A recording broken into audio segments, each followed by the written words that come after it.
အားလုံးမင်းမင်္ဂလာပါရှင်ဒီနေ့မှာတော့ကျွန်မရိုက်ခဲ့တဲ့တက်ပုံတွေထဲမှာမှကျွန်မကိုဆွေးဆောင်မှုပေးတဲ့တက်ပုံတွေကိုပြန်ရွေးတဲ့ခါမှာပုံရိုက်ဖြစ်ခဲ့တဲ့အစားတောက်ပုံလေးကိုပြန်တွေ့တယ်အဲ့မှာစားတောက်နေပတ်သက်ပြီးတော့သူရဲ့အရာလေးသူရဲ့တွေ့ကြုံလေးတွေကိုလည်းပြန်လည်ပြီးတော့ဝင်မြပေးချင်ပါတယ်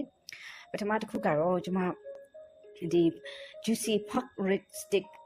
with corn and potato wedges ဆိုပြီးတော့ဒီစားတောက်လေးနာမည်ကိုစားတောက်ဆိုင် European စားတောက်ဆိုင်တစ်ခုကနာမည်ပေးထားတာဖြစ်ပါတယ်အတိကိုကြောက်ကဒီ European food ကိုလိုက်ကြွေးတဲ့ခါမှာကွာမီမျိုးကြည့်လိုက်တယ်ပိုတက်ဆွဲဆောင်မှုရှိတယ်စားကောင်းမြင်ချင်ပြီးတော့ရွေးလိုက်တယ်အရသာကတော့တကယ်ပဲကောင်းတယ်ဒါပေမဲ့ဒီစားစာလေးကခုကိုရှက်ခွဲသလိုဖြစ်သွားတယ်ဘာဖြစ်လို့လဲဆိုတာသူကပုံထဲမှာတွေ့တဲ့အတိုင်းပဲသူကဓာတ်နဲ့ခင်းကိုပေးထားတယ်ဒီpork rib ဆိုတဲ့အတိုင်းပဲသူကနှရိုးတွေပါတယ်တွေ့ကြမို့သူကလိဖြတ်ရတယ်ကျမကဓာတ်ကင်လေးမရှိတော့ကျမအတွက်ခက်ခဲရှိတယ်ဒါပေမဲ့ကျမကခုနီကိုကလည်းစားလိုက်တယ်ကျမကလက်နဲ့ကင်ပြီးတော့စားလိုက်တယ်အေးပေါ့လူရှိသူရှိဆိုတော့နည်းနည်းတော့အရှက်ခွဲတာပေါ့ဒါပေမဲ့အရသာကတော့ good share ပဲကျမလက်နဲ့ပဲဆွဲလိုက်တယ်အေးရ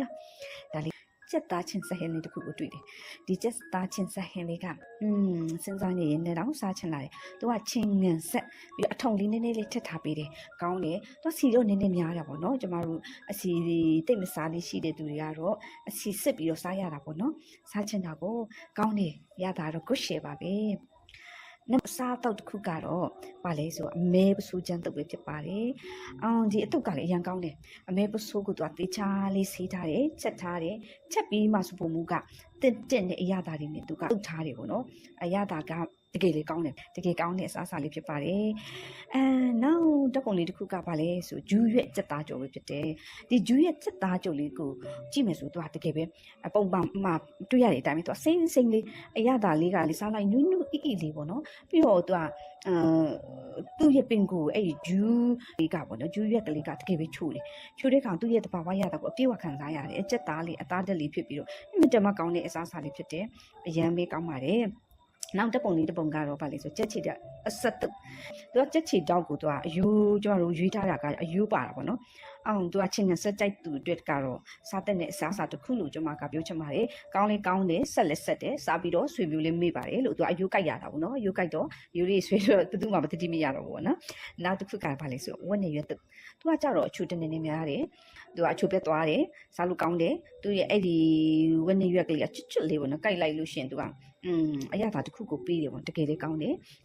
စားတာကုန်လေးကုန်ပါတယ်လို့နောက်ဆုံးတစ်ခုလေးကတော့ပစွန်အချိုကြော်ပဲဖြစ်ပါတယ်ပစွန်အချိုကြော်ကိုကျွန်တော်ဘာဖြစ်လို့နောက်ဆုံးမှထားလဲဆိုတော့အရင်ကြိုက်တဲ့စားစာလို့လေပြောလို့ရပါတယ်ဒီပစွန်ကိုသူကပြောင်းမှုအမုတ်နဲ့အချောက်ကြော်ထားတယ်ပေါ့နော်အရာတာကိုတခြားနေပြီးတော့သူကပစွန်ရဲ့အချိုရဲ့သူကပြန်ပြီးတော့ပြောင်းမှုမုတ်ကလေးနဲ့တွဲဆက်ပြီးတော့ကြော်ထားတယ်ပြီးတော့သူကလုတ်ပေးထားတဲ့အချင်းရည်ကလည်းအရင်ကောင်းတယ်အဲ့ချင်းရည်လေးနဲ့တွဲဖက်ပြီးတော့စားလိုက်တဲ့ခါမှာအိုးရမ်းကောင်းပါတယ်လို့တခုပြောပြရစီဒီခင်းကိုကျွန်မတယောက်တည်းစားတာမဟုတ်ပါဘူးကျွန်မတငယ်ချင်းတွေနဲ့တူတူစားကြတာဖြစ်ပါတယ်ဒီပုံလေးပြန်တွေ့ပြီးတော့တတိယရင်းနဲ့ဒီမှာရှိတဲ့တငယ်ချင်းတွေကိုလည်းကိုကဘယ်နေရာမှာဗဟင်းတွေစားခဲ့လဲဘယ်စားတောက်တွေကကိုတွေ့အရသာရှိဆုံးနေဘယ်နေရာရောက်ကြရင်ဘယ်လိုစားတောက်တွေကိုစားတဲ့လဲဆိုတာကိုလေဒီကျွန်မပြတဲ့ပုံထိပ်ထဲမှာ